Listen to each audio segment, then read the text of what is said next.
আগে খরচ যে কম, এখন বেশি, যেন দাম যেন পাই এই আশা করি লাগাচ্ছি ধান। সার কীটনাশকের সরবরাহ সহজলভ্য সহ ধানের ন্যায্য দাম নিশ্চিত করার দাবি কৃষকের।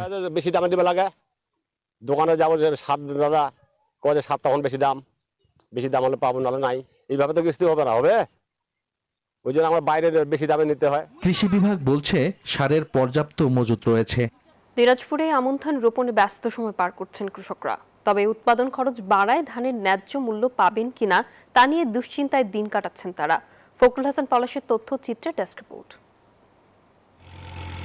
শস্য ভাণ্ডার খ্যাত দিনাজপুর জেলায় রোপা আমন চাষাবাদের কর্মযোগ্য। চলছে জমি চাষ, চারা উত্তোলন, রোপণ কাজে ব্যস্ত কৃষাণী। তবে কৃষকের অভিযোগ, সার কীটনাশক ও শ্রমিকের দাম সহ নানা খাতে উৎপাদন খরচ বৃদ্ধি পেয়েছে। বিগত বছরের চেয়ে শুধু জমি চাষ খরচই বেড়েছে ২,০০০ টাকা পর্যন্ত। গত বড় মৌসুমের ক্ষতি পুষিয়ে নিতে আশায় বুক বেঁধেছেন তারা। দেশ জুড়ে যে কোনো কেনাকাটায় ১০,০০০ টাকার বেশি অফার, তাই পেমেন্ট মানেই বিকাশ। আগে খরচ যে কম, এখন বেশি, যেন দাম যেন পাই এই আশা করি লাগাচ্ছি ধান। সার কীটনাশকের সরবরাহ সহজলভ্য সহ ধানের ন্যায্য দাম নিশ্চিত করার দাবি কৃষকের।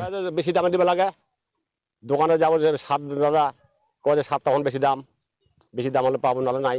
এইভাবে তো কিস্তি হবে না, হবে ওই জন্য আমার বাইরে বেশি দামে নিতে হয়। কৃষি বিভাগ বলছে সারের পর্যাপ্ত মজুত রয়েছে।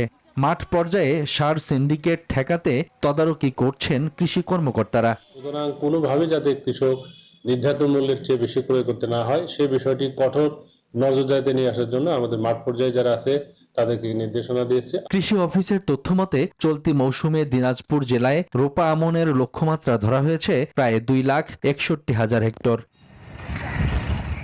Desk report, news 24।